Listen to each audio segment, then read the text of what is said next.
this is a challenging capital markets environment right now for commercial real estate. We have seen interest rates go from the floor back up to a normal level, but not normal considering past precedent. And as a result, I would still call it a buyer's market.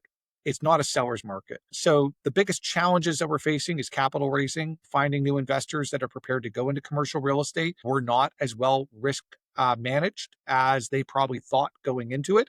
And again, no one controlled the Fed and no one controlled inflation. This was a surprise to the entire world. It doesn't mean that you couldn't risk mitigate as an owner. And I could definitely say that we had some capital structures that were certainly suboptimal. But then we also were able to pivot quickly once we realized where the world was going. And we've been able to continue to buy and continue to capital raise. So the opportunities are actually a lot of sellers right now who would like to move into better opportunities are testing the waters quietly. Quick favor before we jump in. It always surprised me that a large percentage of people who listen to the show regularly haven't yet subscribed. If you're a commercial real estate operator, investor, or builder who values conversations like this around deals, capital, and technology, please take 2 seconds and hit subscribe. It's a simple, free way to support the show. My commitment to you is that my team and I will continue bringing you higher level operators, stronger conversations, and real execution level insights every single week. Thank you. I truly appreciate it.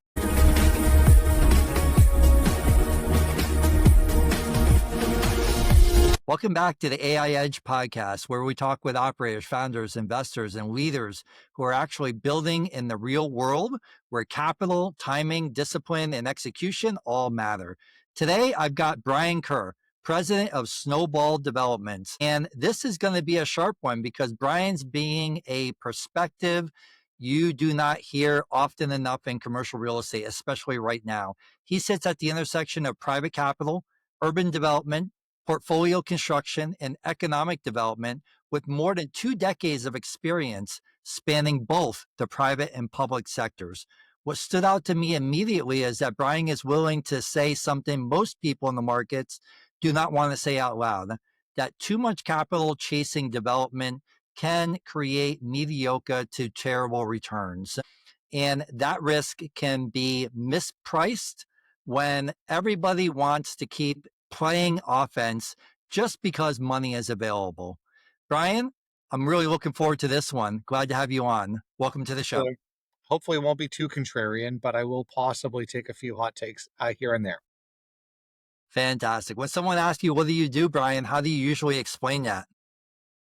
That's a challenging question to answer. It's always been that way because I've always been in commercial real estate, and then immediately people ask me about their home. But as a 2-decade plus kind of advisor to now a principal owner of commercial real estate, our function is really straightforward. We're trying to offer quality space to quality tenants in good locations for the meat of the market. We're not looking for the bottom end of the market. We're not looking for the top end of the market. We're not trying to build shiny objects and get people excited about that. We think that the real economy operates in the middle of the world, and we want to compete for the best of that mid-market. So currently today, we own and operate 17 buildings across the tri-state region. Almost all of them are industrial. There are some commercial that is in that, some office as well, but really it's an industrial platform. And our viewpoint is that industrial land is the scarce resource that is not properly managed and governed. And so we are looking to land grab and utilize that platform to deliver the quality space that we think industrial tenants are seeking. Amazing. So what does it actually look like behind the scenes? So, we do a lot of partnerships, and we do partnerships because we're a small team. I mean, we're effectively still a startup. I started the company 5 years ago. We have 3 full-time staff. I have a part-time capital market strategic advisor as well. And that is enough to be able to function off of our platform today, which is around 2 million square feet, 17 buildings, almost 2 million square feet, and about 30 tenants. And so, it's a small team, it's dynamic. We leverage technology so we can do more with less people. And that is about lean. The lean startup to a certain degree is to try to be as efficient, as ruthlessly efficient while you're still making things happen. So that's the team at Snowball, but then we obviously have external consultants everywhere. We have property management that's externalized. We have a solar consultant who helps us with all of our solar leases, because that's not something that we can think that we can specialize in. Obviously, legal counsel, land use, environmental legal, environmental consultants. Uh, it's the industrial space is fraught with a variety of subspecialties, and so we bring them on when necessary. And it's worked well for us as we've scaled up over the last 5 years. What are you really focused on right now inside of the business? So we've done a lot of acquisitions over the last 4 years, and we're actually at the meat of the leasing paradigm of that portfolio. So a lot of opportunities we bought had 2 or 3 or 4 years of lease term remaining. They were value add mark to market opportunities, and we have about 500,000 to 1 million square feet of leasing to work through over this year. So that is where the rubber hits the road in our business. You can buy well, you can talk a big game, you can believe your own hype, but at the end of the day, can you actually lease and execute on that leasing strategy? And so the majority of my time is dedicated to, putting a bear hug around our tenants, understanding what their needs are, and making sure that we're able to get them to understand where the market rent has gotten to, because it has moved significantly over the last 4 years, particularly in Connecticut, which was kind of late to the party. And so you're having these really one-on-one, therapeutic sessions where you're explaining how they're not alone, that they're not being taken advantage of. And so that takes a lot of brain power. It takes a lot of time, but we're in it because we don't want to kill our tenants. We want our tenants to thrive and be more productive and make more money in our buildings. And we try to show them how. So that's the majority of our time. We are always looking for new acquisitions. We just closed on 3 acquisitions last month. We have one more to close this month, and then another a month from now. So it's always a busy time in spring season. And I hate to say that we're through, because I know we're not totally through tax season. It being April 17th, it's been a load to get out all of our K1s to our investors. We have about 170 investors across the platform now and growing. And so getting those tax documents out is a lot on a large and expansive portfolio with a series of different partnerships. Amazing. Let's talk a little bit about the business breakdown. For someone hearing about Snowball for the first time, what do you actually do? So we acquire and then invest within the properties that we acquire. Our goal is to deliver what we think is, very functional, quality, affordable space for tenants that are looking to trade up. So we're not looking to just take from the properties and distribute whatever cash is available. That's totally a valid strategy that's out there in the market. We just don't think it works well for us. We think that if our tenants were, the community sees that we're improving the assets, our investors will do well. And if all those three things happen, Snowball Developments does well as a business. We are an investment management business, so we take in outside capital and we put it to work within the properties we buy. Typically, all of our assets are individual businesses, so it's like a series of small businesses that typically have a homogenous, direct, straightforward business plan of buying a property, stabilizing it, improving it, stabilizing the tenancy, and then seeking a way for us to return the maximum amount of capital back to investors as quickly as possible. And then trying to figure out, does it make sense for us to hold long term, or does it make sense for us to exit at that point in time? So it's an investment management business, and we're proud to again have 170 investors and counting. Amazing. How do you run your acquisitions? Where do you find these opportunities? And are you only in the Northeast or are you in other markets too? So just the Northeast. I made a decision a long time ago that I didn't want to hop on a plane to go look at a deal, because once you do that, then the universe is wide open. And whether it was being a young dad, whether it was just understanding where I thought I would be able to gain the greatest unfair advantage, was by having local expertise, understand who the local players are, who the local owners are, be able to spot that mispriced opportunity. That comes through repetition, it comes through relationship building, and, you just can't, pretend like you'll fly into Tulsa one day and be given, like, the greatest deal out of that's ever been seen. Like, it may happen, and it could. I certainly wanna keep my phone open for that, but it's not how I thought I could build an investment management business. So, in terms of acquisitions, we are in the New York City tri-state region. There's about 1,000,000,000 square feet of industrial supply. I would say on average, 5 to 10% of it trades every year. So there's a lot of opportunities to look at. Some of it comes through formal channels, some of it comes through less than formal channels. We have yet to see an AI generated, opportunity come our way, but I wouldn't be surprised if we don't see one soon. Auctions are becoming more interesting ways for sellers to sell assets. It doesn't work well for us because we are raising our capital as we're doing the deal. We are not showing up with a bank account that just says, okay, we'll buy tomorrow if the price is good. There's a lot of due diligence that needs to happen on commercial real estate, particularly our form of urban infill industrial real estate. And as a result, a normal transaction process where we have time, we are able to pull in our consultants and do the deal intelligently is about risk mitigation. Sometimes you can risk mitigate by basis, but sometimes you can't. Sometimes basis might be, an elusive win for the overall deal. There's more than enough people that owned office properties that they thought they were getting a great deal on 3 years ago that are worth a lot less than what they paid for. No multifamily, no other asset classes, strictly industrial. I mean, if we were to do anything because of my background being a commercial real estate advisor for 15 years before I started this, I did spend a lot of time in office and I spent a fair amount of time in retail. I also did development sites as an advisor, a broker advisor. I actually spent the least amount of time in industrial, which is interesting. Interesting. And the reason is that I just look at the market, leasing, situation today. Industrial is now retail.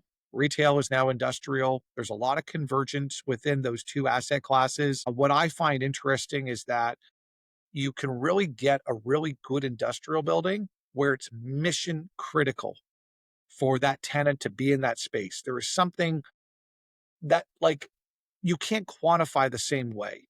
It's the power they utilize. It's the MEP systems that they utilize. It could be their supplier relationships or their best customer relationships.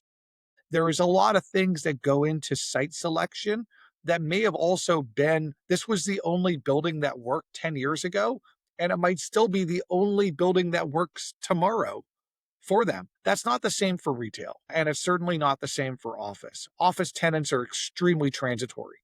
Industrial tenants, because of the skilled components of that business, it might be tied to a location much stronger than another type of tenant might be. So when we're looking for the properties we want to buy, we're certainly looking to figure out how entrenched is that tenant to that location. Because again, it's about certainty. And you might be able to buy a specialty building that may not have as many other tenants that are willing to go into it, but you also don't have a tenant that's willing to walk across the street if the price is right. So I feel like it's the asset class that gives us the best risk adjusted returns right now. And until there's less supply of office product and office tenants have become less demanding in terms of the types of incentives and amenity package that they feel they're entitled to, based off of the current market, imbalance between supply and demand, then we're just going to do industrial. Commercial is super interesting, but for there's to do national, regional retail of scale, you really need to be attending a lot of conferences and seminars that are all across the country. It's a national business. And that again involves a lot of travel that I'm just not willing to do at this point in my life. Love it. You're not just buying assets, you're thinking about basis, leasing, future development potential, long term value creation. How do you define the real strategy? It's tenant specific to be clear. We're buying a building right now in East Hartford where we went into that building modeling the deal based off of the leases that was provided to us, and they had a fixed renewal that was below market and significantly below market. So we assumed that they would renew. Well, we do a tenant interview and they tell us that the building doesn't work for them. It's not tall enough. It doesn't have ESFR sprinklers. It's not big enough. doesn't have the speed loading and racking that they would want in a modern facility, that they just aren't right for the building anymore. Well, that's why you go, that's why you do your due diligence. And again, as I said, you could buy it off of an auction, and you could have some AI generated beautiful auction setup, and you could think that you've got it all figured out. And then lo and behold, you buy the property, and your first meeting you with the tenant is, I've got the wrong financing for this product. So, right. So, that's why you have to run your traps. And so in my mind, it's about the tenant. So now our strategy on that building is, okay, this tenant is unlikely, not 100%, but unlikely to exercise that renewal. Maybe they look for something longer, shorter, that gives them more flexibility because they really do want to find another building. Maybe we could find that site and now source, a tenant to go into a brand new build a suit in the location and in the building type that they want. So the way I always look at this is the old hockey analogy. You only score the pucks that you shoot. And that's especially true in real estate transactions. We want to be highly active, bidding, buying, learning, developing broker relationships, tenant relationships, municipal relationships, so that more opportunities come to our doorstep. We're not looking to elephant hunt, out there in the market. We're really looking to be transactional in the market. And by being transactional, we think we get that informational advantage. And that brings me to my next question. Where are the most opportunities coming from right now? They're coming from. I mean, this is a challenging capital markets environment right now for commercial real estate. We have seen interest rates go from the floor back up to a normal level, but not normal considering past precedent. And as a result, I would still call it a buyer's market. It's not a seller's market. So the biggest challenges that we're facing is capital raising, finding new investors that are prepared to go into commercial real estate, or perhaps they've been burned because the last deals they went into, were not as well risk managed as they probably thought going into it. And again, no one controlled the Fed and no one controlled inflation. This was a surprise to the entire world. It doesn't mean that you couldn't risk mitigate as an owner. And I could definitely say that we had some capital structures that were certainly suboptimal, in retrospect. But then we also were able to pivot, quickly once we realized where the world was going. And we've been able to continue to buy and continue to capital raise. So the opportunities are actually a lot of sellers right now who would like to move into better opportunities are testing the waters quietly. So it really is much more of an off-market environment, because if you told all your investors that you thought the value of your property was $250 a square foot in hypothetically New Jersey, and you went out to market, you hired Cushman or CBRE or Newmark or Colliers or Avison Young or JLL or any of the other big guys, and they came back and they got you bids at 220 a foot. You ran a full process. Well, now you've basically just underlined the value of your asset. And there's a significant mark to market that you now have to report back to your investors. The more soft approach right now of going off market is where you don't have to publish this. Now, I would say that the whisper campaign is alive and well in commercial real estate. We gossip as well as anybody because all we're dealing with is, non market reported data. The majority of leases don't get reported well on LoopNet or Crexi or CoStar. It's just not necessary to give all of the information out as to how things actually happen. And as a result, yes, there's a whisper campaign.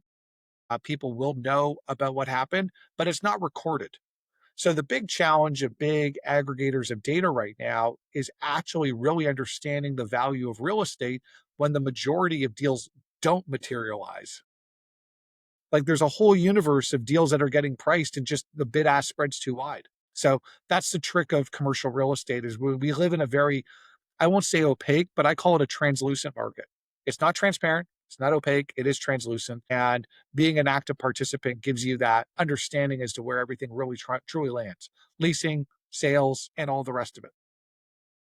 Amazing. Brian, you built around underutilized and underinvested properties in the tri-state region.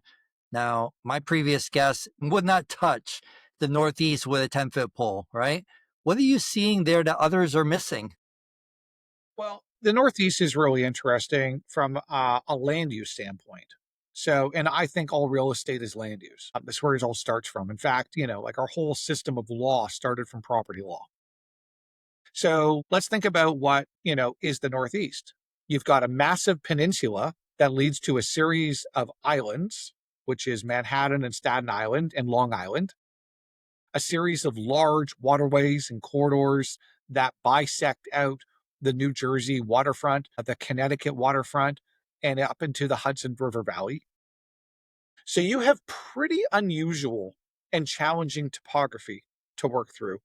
You have a mass of people, 25, 30 million people that all live in a very tight cluster. You have bridges and tunnels that charge tolls that create impediments for people to go across the other side because there's a cost associated with it. This lack of fluidity, and then this mass of people that need to be serviced, and all of these buildings that need to be serviced creates a real underlying strong economy that doesn't move that much. Port volumes will move, and we saw port volumes move significantly during COVID. The bottlenecks at the port and all of those things. And that led to over construction of logistics facilities because people wanted the just in case versus the just in time economy. We've now transitioned back more towards the just in time economy. And so some of that burst of expansion obviously kind of like led to a bubble of oversupply in different parts. But the majority of the Northeast, which has a very wealthy, sticky population, not everyone's moved to Florida or Texas, despite the hype. It's just not true, you know. Um, but the majority of people who, like want to be in and around New York for the jobs and the incomes and the dating scene or whatever else it offers, the cultural magnet that it is, creates a very durable, sticky economy. And for that reason, we get very comforted. You layer on the extremely political component of land use to industrial, and what you see is actually land use erosion. Less industrial product is being delivered versus what is being taken away. Why is it being taken away? Usually, industrial land is the cheapest, and it's waterfront. Hence, it becomes the best sites for waterfront residential multi-story development. So you have an erosion of supply, tight land use for adding new supply, an increasing population that needs its groceries delivered, its parcels delivered, building some more windows that need to be created, and just a very tight transportation market. And that creates really good industrial supply and demand metrics. Now, we may not get the same growth as other states and other places around there, but I don't want to live in Chattanooga. I mean, nothing against small towns, but there is not much going on in Tulsa and Chattanooga and Cleveland, Ohio. Like, I mean, I have nothing against these places, but I've got one life to live, and I want to live in Brooklyn. You know, I want to go to the Brooklyn Paramount tonight and see a great show. I want to go to a great dinner. I want to have, the ability to go to a Mets game on a Saturday afternoon with my daughter. I don't know what to say. Like there's something about living here and it's like you only live once. So this is where I'm living and I'm going to drive to and from my properties if a problem or an opportunity arises. Love it. Let's talk a little bit about operations. How does a deal move through your business from sourcing to diligence to close to execution? This is where our tech stack is evolving, and we're proud of it because we started the company as a startup and it was a blank slate. There was no, this is how it's always been done. We were creating it as we went along. I leaned on technology from the very beginning to replace having a chief of staff or an administrative assistant. I never had one. I'd like to hire one eventually. It'd be very nice. But, I think as we've always wanted to find, high quality talent that could take away some of the more impactful places for us to employ around. It's been always a manana discussion. But our way that we look at things is we've always used a software called UWrite to do our underwriting. It mimics Argus, which is a real, kind of the industry standard discounted cash flow modeling tool. I feel that UWrite is way more adaptive because it's in the cloud and it allows you to collaborate seamlessly between multiple teams. It also allows us to do sensitivity, a dynamic sensitivity on our market leasing assumptions, which is the underpin of our model. So to us, it's been a really great tool. It's allowed us to underwrite faster. And our product is not that complicated. I mean, I would call industrial real estate one of the dumbest asset classes in the commercial real estate business. It's not as complicated as retail or as office, where there's shadow anchors and there's a variety of kickout clauses or no go dark clauses or dark clauses. It's or parking ratios. It's actually pretty straightforward. And so from the underwriting standpoint of using YouRight to then underwriting the acquisition, getting through our approvals internally. We have a GP fund that has its own approvals. So moving through and developing the deal books and the deal teasers and the offering memorandums, we're at the cusp right now of potentially moving into a deal path light software. Very close, thinking about it really hard, where we can start formalizing if we're going to be doing more than 3 to 5 acquisitions simultaneously. You're really going to need to really up that technological capability of maintaining your milestones and your critical path kind of like junctures. We have been using ProDeal, so which we really like as our acquisition checklist and our lender checklist. We wish more lenders would adopt it. We're actually doing a deal now with a lender who is actually enforcing it, and it is such a smoother, less frictionable process versus Excel or Word doc, lender checklists that are floating around. You're never quite sure what's most up to date. It's not dynamic. It's not technology. Can't stand the old way of doing things, but I can't also force a lender to do something new. They've got their way of doing things. It's just not ours. So we use ProDeal for that. And then we use capital raising. So Juniper Square is our platform for our investor portal. We do all of our subscriptions online. It is seamless. It allows us to do all of our reporting. And as of, the last couple of days and weeks, a lot of K1 tax document distribution in a secured fashion. Kind of like nuts to bolts, we use technology at every step of the way. We have considered using some of the AI services that can put together some of our marketing documentation. There is some elements where I think that's helpful. I do believe, though, at the end of the day, that we do need to train our junior staff to do things the right way. And actually sometimes physically inputting information and having to redo their work, does hopefully create a mindfulness of doing it right the first time, as opposed to rushing to do things to meet false deadlines, which, is kind of garbage in, garbage out, which is what you're always trying to avoid in our business. So we are trying to figure out extra ways where we can use AI and other technological tools to make our business be more efficient. Again, we're trying to do more with less. That's the goal. Amazing. Brian, let's deep dive into your life. What does a normal week look like for you right now? So I like to get in the field if I can, once or twice, on a 2 week span. So usually I mean, because I live in Brooklyn, I don't even own a car. So I'll just rent a car from Avis. Monday morning is going to be driving up to Hartford. We're going to look at 3 portfolios that are available. That one I think we've been awarded, 2 that are potentially available to buy off market. So that's going to be a full driving day Monday, a series of phone calls, a couple other meetings along the way. Maybe we'll meet with a couple other brokers. Maybe we'll meet with some investors, along those travels. But those Hartford days are long days in the car, and I come back with a sore ankle because of all the stopping and starting on the 95 or the Merritt on the way home. Painful, but worth it. Ice pack and a beer, to finish the day. Tuesday, yeah, because I've got the car, I'm probably going to go over and visit some of our New Jersey properties. So that's going to be an easier one. And then there's always a little of a social scene. And particularly now that people are starting to come back to the city from Florida and all those places, and it's post spring break, there's a lot more social events. So I've got a stack of social events on Tuesday and Thursday.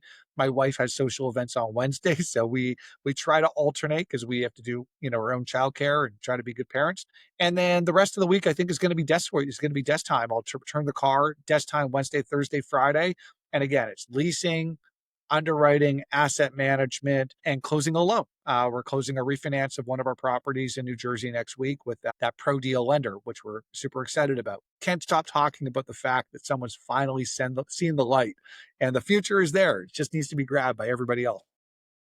I love it, Brian. How much of your edge comes from underwriting versus leasing versus execution? So you've got to be doing all 3 simultaneously. We're grabbing information that's non market all the time. It's not publicly available. I don't take anything from CoStar or Crexy because I just don't believe in the data.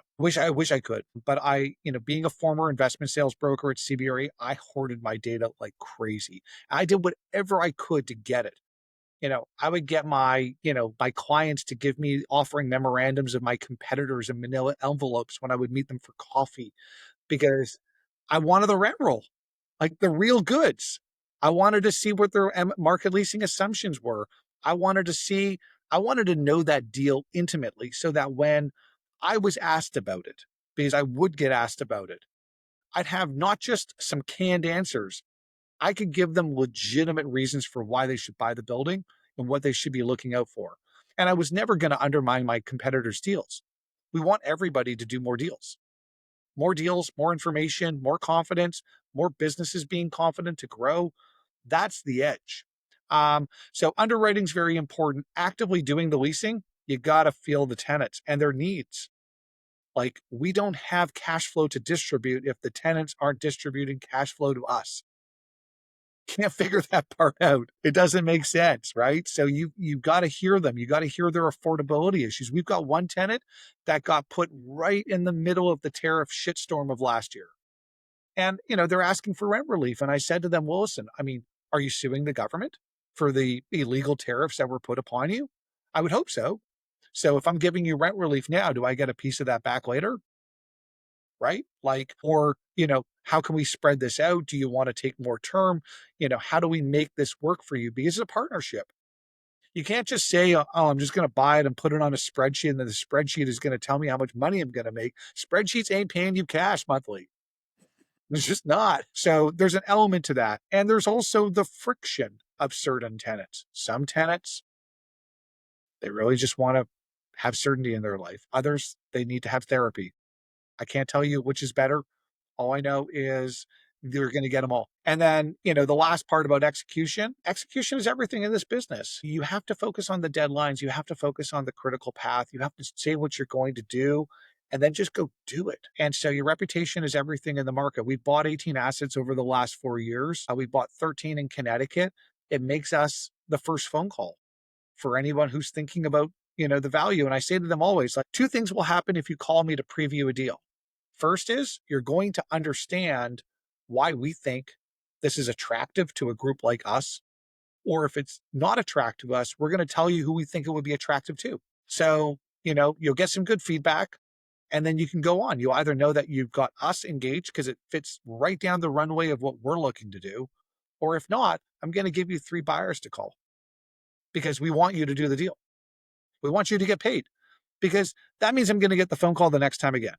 And one of those deals is going to be straight down the fairway. If you are, like, I pass, why? Crickets.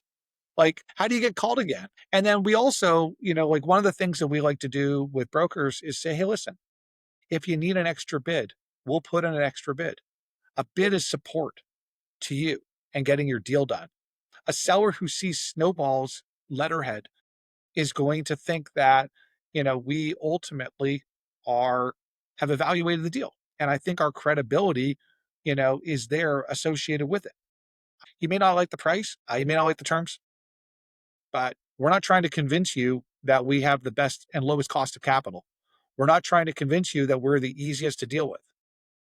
What we are trying to convince you is that if there's a problem at this property, we will find a way to solve it with you as opposed to run away. Love that. And that's kind of our edge, in execution on the leasing side, as well as on the acquisitions and ultimately dispositions. I mean, there will be a time where the market is active and there will be more capital circulating and people will want to be, back to buying, and there'll be more capital coming into the world faster than people know how to deploy it. And when that happens, we will sell. If we think that there isn't that much more room, to grow rents and operate the property, and we've done our job. So to be good fiduciaries of capital means also understanding when it is time to let someone else who's looking for more stable returns, slower growing, but stable returns to take over. And that's not always going to be us. Amazing. As things scale, Brian, where do you feel friction start showing up? When you're managing more people, certainly is going to be friction able. We've really still a startup in many respects. Compensation, who we hire, how we manage the team. It's very much a flat structure. I like to really delegate out. The book that inspired my management style is The Speed of Trust by Stephen Covey. And so you just got to let people break things every once in a while, hold them to account, but let them break things again. Because otherwise you're just not going to, I can't be the bottleneck. I don't want to be the bottleneck. I want my life. I want to know that people are actually really growing in their work. So, but we do need to become obviously much more structured as a team, as a business. And so that's going to be it. I've always thought about bringing in a business partner. I've always been open to it. The question is, how do they come in a way that makes them feel like they're getting to some level of equality, you know, along the way? It's not going to happen in 18 months, but it could happen over 3 to 5 years. And so from that standpoint, that's where I've always thought about, that could be frictional because you may not find someone who comes in who, is on the same playing field with all of the other people that were already there.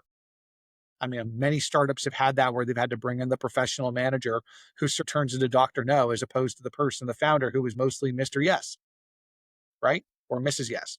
And so that's that. Where else is there friction? There's friction right now internationally. I'm Canadian, and a lot of our capital comes from Canada. Relationships between these two countries, I'm not going to say it's never been worse. I don't know about never, but it certainly isn't good. And so there's a lot of decoupling going on. And, whether that changes in November or 2 Novembers from this November, I have no idea. I hope that there are Novembers where there's elections going forward. That's absolute red line for me. There's three major things for being a foreigner operating in this country. First is habeas corpus, has to happen, no ifs, ands, or buts. Two, there has to be, democratic elections. And three, there absolutely needs to be tax code certainty.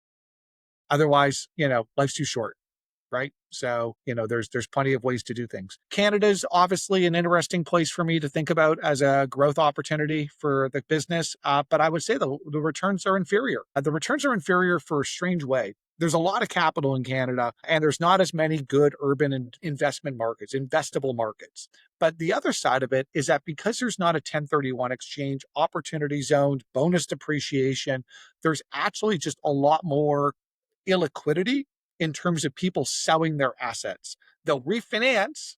And so the refinancing market is extremely strong in Canada. But there isn't the same transactional volume of buyers and sellers.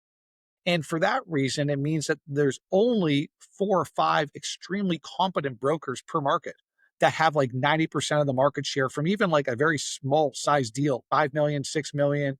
You'll see the top, alphas of the brokerage world take those mandates and do a great job for their seller. I mean, I used to be one of those.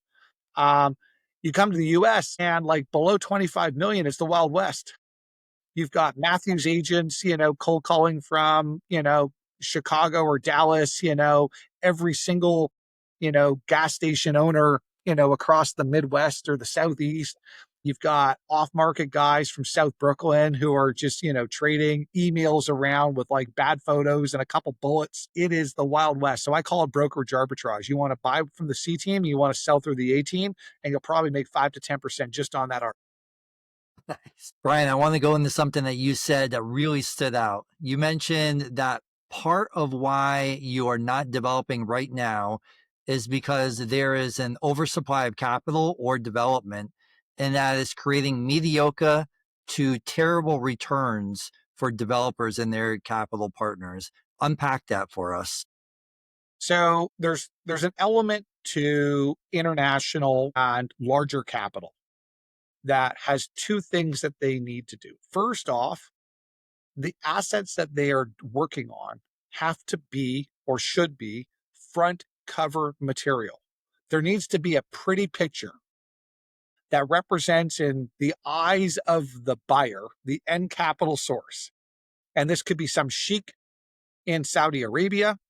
It could be a sovereign wealth fund pension manager in Sweden or Norway. We're talking about biggest capital sources in the world, right? Or it could be literally the German Bavarian farmer who is given their 1,000 euros per month to some large German bank. Okay. That picture is what they are selling. The image of clean, pristine, and robust and backed by strong tenants, AAA tenants. They throw that around all the time, right? And I was a broker, and I've sold to Germans, and I've sold to the Kuwaiti Investment Authority, and I've sold to sovereign wealth funds, including GIC and others. So I know that very well. The second part is capital formation. Capital formation is about putting out the most efficient part is putting out the most amount of dollars into the least amount of assets. That's what everybody wants, right? So you want efficiency by putting out. So what does that mean for people that want to play in the industrial space? They don't want the best returns.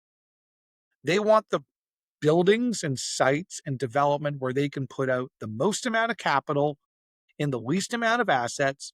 And the best way to do so, because no one is willing to sell their existing assets, which are not as pristine and clean as the new ones would be. And so there's all this capital formation that's funneling into developing a build to core strategy for industrial real estate. 500,000 square foot buildings, million square foot buildings. You go to some parts of the Lehigh Valley or the Inland Empire, and you see 2 million square foot, just like aircraft carriers, big ass buildings. And there are certain owners, developers, investors who play in that space that are extremely competent.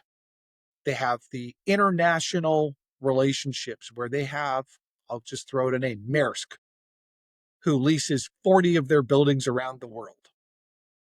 Good for them, right? That's the space they operate in. They operate in global logistics, and Prologis, which is the amalgamation of three, very large companies, is the biggest of the big.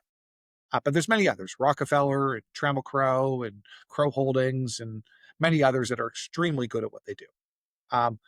So they had all this capital formation. You had all of this rapid rise of rent, and everybody under the sun who's a capital provider, allocator, decided that they needed more industrial exposure.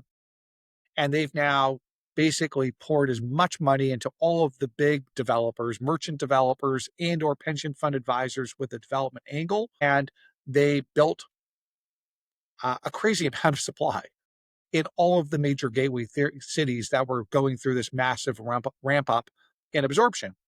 Well, two things happened. First off, they misread the market, which they typically do. There was too much capital. And so, 10 buildings got built when 3 were required. And of the 3 that were required, one of those buildings, actually the tenant realized afterwards, also wasn't required. So now you've got 8 empty buildings. And now you've got all of the research houses and all of the big brokerage firms, and they're all singing from the same song sheet, which is that, it's all picking up. It's all picking up. There's absorption, et cetera, et cetera. And yet the vacancy rate keeps going up. Well, why is that? Well, the other part of it is there's this flight to quality phenomenon where if you're now in a inefficient 1990s construction building that's 28 foot clear and you're in 1 million square feet, or even if it's just 500,000 square feet, which is still a big size, you can downsize into a 36, 40 foot clear and have 2/3 less space because your volumetric cubic square footage is equivalent. And now you're in a prettier building. Well, now what happened to your old building? It's now sitting there and it's vacant. So yes, there's higher leasing activity. Yes, there's strong absorption. However, new supply continues to outpace existing absorption, which is net absorption less any new subleasing. So to me, we're just treading water in these, primary markets right now. And although there's this facade that rents are strong, there are tremendous incentives in behind it that are creating extremely mediocre returns. So if you had thought back in 2022, when interest rates were 1% or 0, that you would get a 6.5% return building to this beautiful standard of building for the Bavarian farmer or the Norwegian, Swedish sovereign wealth fund or the sheik in Saudi Arabia, that you were getting a 6.5% return. By the time the deal was over, well, you had all this rush to build, so all the materials and supplies went up and the cost went up. Your interest rate costs also shot up because you financed it, because even, sheiks from Saudi Arabia also borrow when money is deemed to be cheap, right? And then by the time you delivered it, unfortunately, exit cap rates have increased and there wasn't a tenant. And so, I don't know, I don't think any of these guys have made any real money. I mean, I think sporadically people have done well because they got the right tenant for the right building at the right time because they had the right relationship or whatever. So I don't think people is a total wash, but the story has been a lot of capital evaporation. And that's not good for the business. So the hype machine, in commercial real estate continues. We have new fancy asset classes that people, thought were done and gone for good 15 years ago. I remember when the Caisse de dépôt et placement de Quebec, basically liquidated its small bay portfolio up by the airport of Montreal. And now they've got significant capital formation to go out and buy that same stuff again at 3x the price. Now, the reason why they bailed on it is because it's terribly hard to manage. No different than a 400 unit workforce housing complex in Eastern Connecticut or Western Massachusetts is hard to manage because tenants have a frequency just not to pay rent. And it's fine when the economy is good and employment's low. There's always another tenant to come in and take the space. And yeah, there's friction, but there's always a tenant. But what happens when the economy's not so good and there isn't just another tenant to take the space? So my view is small bay. If it's truly small bay, mom and pop tenants that have low credit and they're either exploding because their business is growing fast and they outgrow the space, or they're imploding because two partners decided they hate each other and want to start their own companies. Um, right? Happens all the time. That's an asset class that I think, has not been tested again through a recession. And maybe some of the allure will rub off by the time we get through that. But in the meantime, it's a hot sector. iOS, same thing. There seems to be 10 sites being built for every 3 sites that are in demand. Everyone says that it's all there. One thing that we've seen within our tenancy, we do a lot of iOS is adjacent to our industrial properties. And what we find is that tenants are actually starting to say we want more stock inside the buildings because outdoors no longer free. What a shocker, right? If you got something for free, you want more of it. If it's not longer free, you want less of it. Now that all of these sites have been impeccably developed with beautiful fencing and, lighting, asphalt, blacktops, sitting there just waiting for a tenant that's not signing up yet. I mean, there's a lot of capital formation around it because they think there's a finite supply. There's not a finite supply. All you have to do is demolish an industrial building and you end up with an iOS site. So I laugh because I've seen the cycles and these cycles play out over time of what becomes a fad, of what becomes popular at the time. I mean, you go back 10 years ago and you bought a building on 35th or 30th, Midtown loft building, and you were right in the New York City tech bubble. And, Amazon had just, decided that they weren't going to do HQ2. They were going to lease instead 2 million square feet in Midtown. And you had this run up of tech companies that were on fire. And now you can't give it building away in Midtown. So my view, and again, what I think coming back to AI is going to help us hopefully do better market analysis because that's a fundamental need of every investment allocator and operator. Whoever does the best market analysis, and not just for what's going to happen in the next year, but what's going to happen through the next cycle. And there will be a cycle. We will have an unemployment cycle again. That's going to help us hopefully price the deals better. But we'll see. Because the one thing that I've known about commercial real estate is that most of the information is not public. It's not recorded. It can't be scraped by an AI firm. So until that happens, until it can be in my phone and it can listen to every gossipy phone call that I get every day and extracts the AI out of my brain. Like my entire team says, Brian, we just wish we could just pull everything out. I was like, I wish you could too. Right. That's kind of like where, the market, always is going to have its edge for the players who are active within it. Amazing. Brian, let's flip the switch a little bit and talk a little AI, which you already touched on briefly. You talked about modernizing real estate investing and using new technology for applications. How are you thinking about AI automation right now in practical sense? Yeah, so it's trying to, like, a big part of it right now is understanding who our investor pool is. And so we've started the business and we're not out there, like we're trying to, pitch ourselves to every person in the world. We're not trying to pitch to everyone in the world who wants to passively invest and build a nest egg for their future. We started out by, Brian's, colleagues, former business partners, former clients, supporting me in growing an investment management business. And through referrals and word of mouth and returns, it's grown and grown. And then we've occasionally brought in different people who came in through lawyers or other sources. Amazing. It's kind of like very much that way. I feel like AI could actually do a really good job of going through all of my warm contacts, understanding who I've been in touch with, who I haven't been in touch with, who I communicate with, understanding whether they could be, perceptibly a plausible investor in the future, starting to lay some of the breadcrumbs out to, warm people up. I mean, at the end of the day, I don't want some AI agent calling one of my best friends from when I was in, grade 11 of Lord Byng, secondary school in BC saying, "Hey, I got a great deal for you in East Hartford. Do you remember Brian?" Like, that's what I don't want. But I do think AI will allow us to tap some of those warm relationships where there already is some trust established, because that's the first thing we have to establish with any investor. Am I a good fiduciary? Is my company a good fiduciary for this person's investment? And if AI can help with that, delivering the trust, creating the trust building activity, right? Like again, my management style is based off of the speed of trust. So the more that you can efficiently get more people to trust you as a fiduciary of their capital, then the greater your capital formation will take place. And so you think about who is the most trusted fiduciary in the world right now, and it's BlackRock and Blackstone. They are deemed to be the tippy top of the world.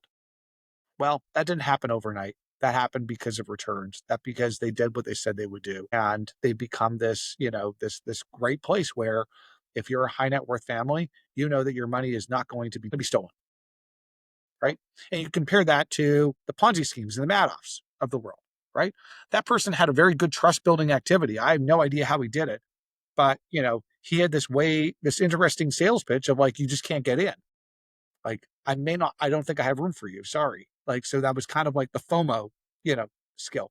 So there's a bunch of different ways. And I think if AI can help us, warm up conversations so that people will be open to the idea of investing through private alternative credit vehicle or private alternative investment vehicles like what Snowball offers, that's good for us. I think it's ultimately our biggest competition is the S&P. People are always going to say, "Well, Brian, I give you your money. When do I get it back?" It's like, I don't know. I don't know. I don't know. I fundamentally don't know. But while I have it, while it's invested in these assets, I think I'm giving you a better risk adjusted you know, tax adjusted return. I think the fact that you don't have access to it means also it feels it's more protected. You won't be as, exposed to the volatility of the S&P. And over the last 10 years, the S&P has been a great place to put your money. So those are some of the ways that I think AI can do things. I think we can obviously do more transactions in less time if we are using more tools and we're more collaborative. You know, I don't know if we have the infrastructure at this point for everybody to collaborate. It's like there was this point during COVID where I was like, "Are you on Zoom? Are you a team Zoom or Teams or Citrix?" Or there was so many different like forums. Like like, can we just have one? Like I think we all said, "Can we just have one?" But then at the same time, we're all like, "We just don't want Mark Zuckerberg to have all the money in the world, right?" So I don't know. Like I think there's obviously room for ways for us to hopefully coexist with a variety of applications that everybody uses together. But communication gaps, scheduling, getting people's information.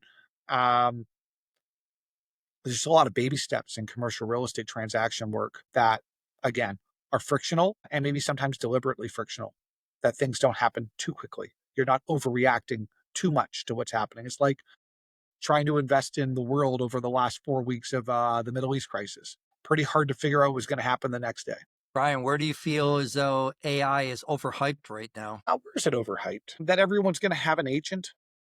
It's like, the classic thing, like, what would you want most in the world? To be cloned?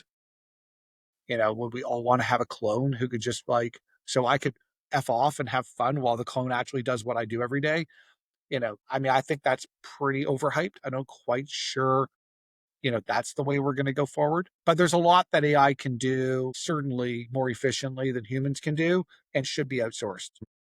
Repetitive processes. I always say, like, one of the reasons why we did a lot of software and again, supposedly AI is taking over my software, hasn't yet, is my software doesn't take sick days, doesn't go on vacation, doesn't have his dog sick, all those reasons for why someone doesn't show up to work, right? And not that we're like some maniacal, terrible company that, wants to work everyone to death. Everyone's human, all of issues that pop up. You can see me with my bloodshot eyes because of allergies at this time of the year. But, technology does take away from things that humans don't need to be doing. One of my biggest pain points right now is sending money to Canada. There is no easy way for me to do it without it going into a single bank account that someone could then hack or steal or do something with. And I won't permit it. I'll take the more frictional approach, which, offsets my liability. Interesting. Where do you think technology can create real transparency or leverage in investment process? If technology can, again, find a way to usurp the relationship building, which is fundamental to the commercial real estate industry, it will play a greater role. There's not a lot of standardization, unfortunately, in any of my transactional documents, whether it's a lease, whether it's a loan document.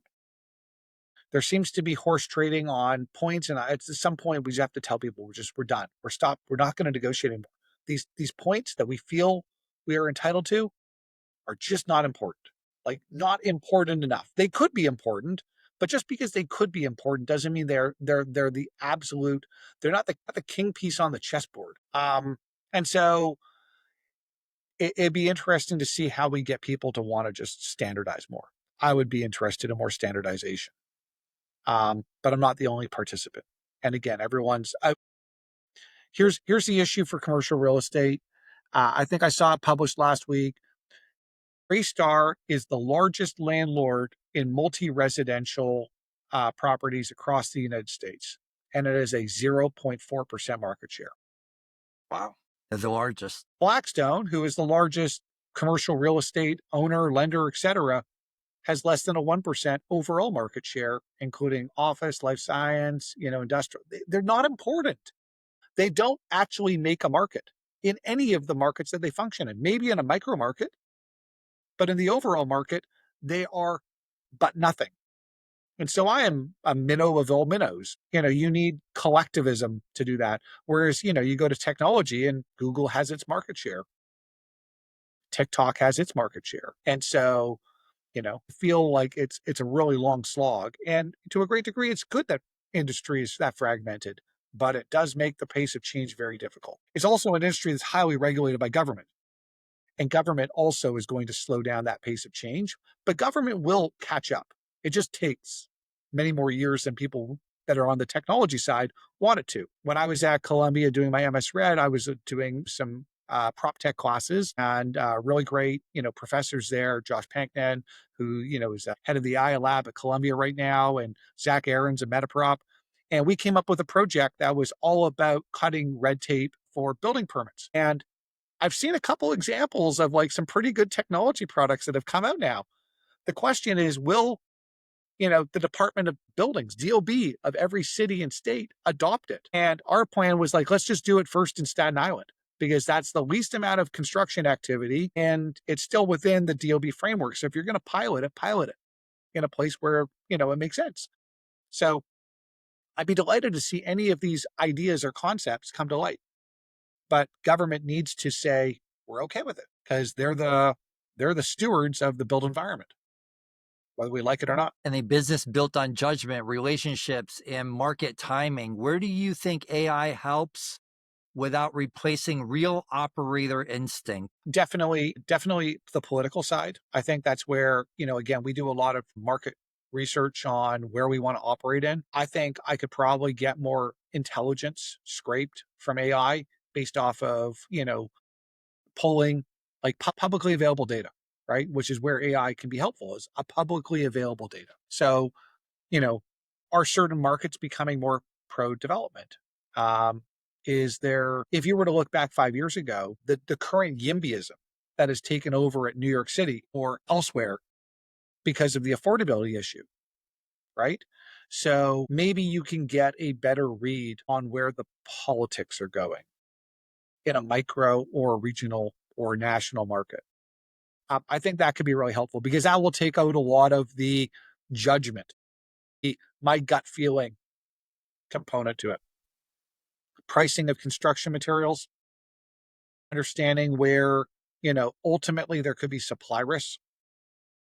Because if you can build um, to a rent that is within 10 to 15% of the current market rent of existing inventory, there will be more construction.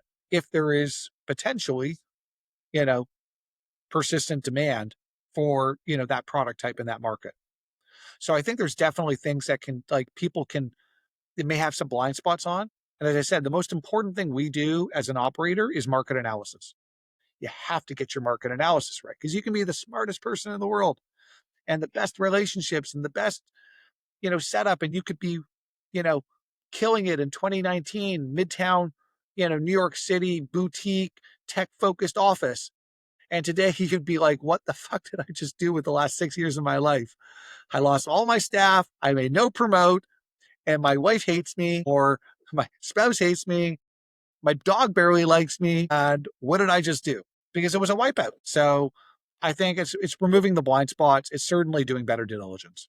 And that's ultimately where I think AI can help you on is understanding demand, understanding supply, um, and the long term trends because that's where ultimately people's models get offside. Is the AI being able to do market analysis? You mentioned earlier that commercial real estate numbers, financials are not public, right? So how would it be able to pull those numbers if it's not available, that data? Well, that's the interesting part is that I think we're going to be starting to record a lot more conversations. I do think that some of that stuff is going to get put out in the public, but your micro market, like your deals that are actually happening and how they're happening and what were the concessions and why did a tenant want TI versus free rent? Was there a co-broker involved to make it a fully baked leasing commission?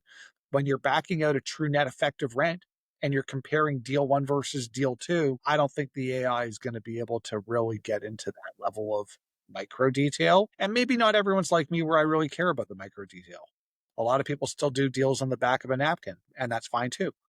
So I think it will be helpful in some respects for some of that aggregated, larger data. And again, you're trying to not get the big part wrong. One of the reasons why we went into industrial real estate was actually a pretty straightforward thing. It was 2020. We had tied up a site that was going to be a commercial deal, and COVID happens, and you couldn't get non-recourse financing for commercial real estate anymore because they didn't believe the commercial tenant was going to pay its rent. So I asked the mortgage broker, I said, well, that's interesting. Well, we want this. We have this urban infill program that we want to do. Where can we get non-recourse financing? Oh, you can still get an industrial. So we went to industrial. That was as simple as it was. It was like, well, we want to grow, we want to do something. Where can we do it? And we felt that, if commercial was suffering and we could see that industrial was winning, let's go down that path before the party's over. So can AI help you make that decision quicker? I don't know. It just took as much as you're denied. And I'm not just going to sit here pondering. Like I'm, trying to be a man of action to a certain degree. Incredible. Let's have a little bit of fun. Lightning round. All right. Quick hits. Biggest mistake investors or developers are making right now. Believing the hype and not understanding what would happen during a recession. Best decision you've made in building Snowball. Staying local and developing a local expertise. Quick backstory. Where did the word snowball or the name Snowball come from? There has to be a story. There is. So I watch a lot of hockey and football, and there's a book top left of my television screen sitting on the bookshelf, and it's called The Snowball. And it's the biography of Warren Buffett, written by Alice Schroeder. And it's a pretty big book. It's pretty wide. So Snowball's been staring at my face for a long time on a Thursday night while enjoying, playoff hockey, which I'll be doing a lot of over the next 2 months, particularly because the Habs have a good team and I hope they go deep this year. City's alive and rocking when that happens. You're not a Ranger fan? Who? You're not a Rangers fan? Who are they? Actually, I should tell you the truth. It's funny that I live in New York City, but I grew up in Vancouver. And so, yes, game seven, 1994 still stings. Definitely no love for the Rangers, although I do think that they were a great team. Bruins beat the Vancouver Canucks. Thank you for bringing that more painful Game 7 up again, Louis. Yeah, so, the Canucks have been 0 for 3. They lost to the Islanders, the Rangers, and the Bruins. So, yeah, no, I mean, the Islanders, it was a sweep, and it was not a fair match. But, yeah, I'm a Canucks and a Habs fan, and it would be nice to see a team from Canada, go all the way this year, but I don't think this is the year. Instead of a team from Florida. It's a sin. Last 2 years sucked. And so did the Olympics. That also sucks. So don't bring that one up. What's one thing you believe about the market that most people disagree with, Brian? That you can't be an upstart. I believe that there's a lot of room for entrepreneurship in this business. That if you show up with the right mentality, you want to be data centric, and you really just go out to make friends, even without a lot of capital, you can really develop something.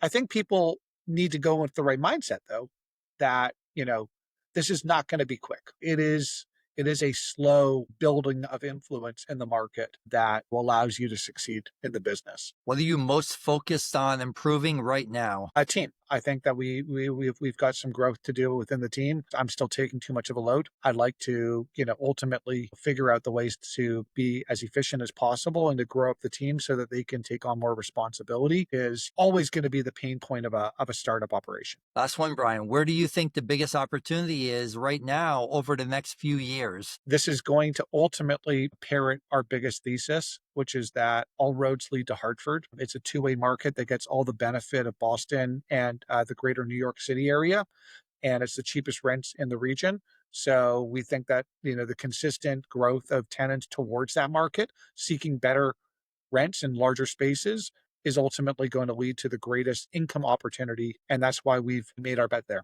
You say Hartford, Connecticut? I did. Fantastic. I'll look forward to it. Yeah, no, we and the next best thing will be if they got the Whalers back. So, we'd love to see that too. We actually own the former practice facility for the Hartford Whalers in Glastonbury.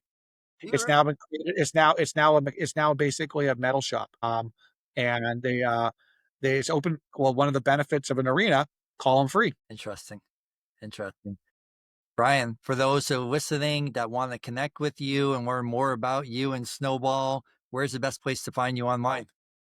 Yeah, so my email is not posted on the website, but you can go to www.snowball-dev.com, and there's a forum there, or you can reach out to me at bker@snowball-dev.com. Um, Definitely the best way there. I'm on LinkedIn, I'm on X or Twitter, and do have an active social media presence and always available unless I'm on a beach or a ski hill somewhere. Beautiful. Brian, this was a strong conversation. What I really appreciate is that you bring real discipline to a market that often rewards noise, momentum, and easy narratives. And I think that stands out on your perspective that you are not just chasing activity, you are thinking carefully about basis, durability, risk, leasing, and where returns actually are earned. That matters, especially in the market where a lot of people are still confusing about capital with small capital. So I think people are listening are going to take a lot from this, not just about developing our acquisitions, but about what it means to operate with conviction and restraint when the market is making it easy to do it the wrong way. So, Brian, I appreciate you coming on. I appreciate the honesty and appreciate the level of thought that you brought to this.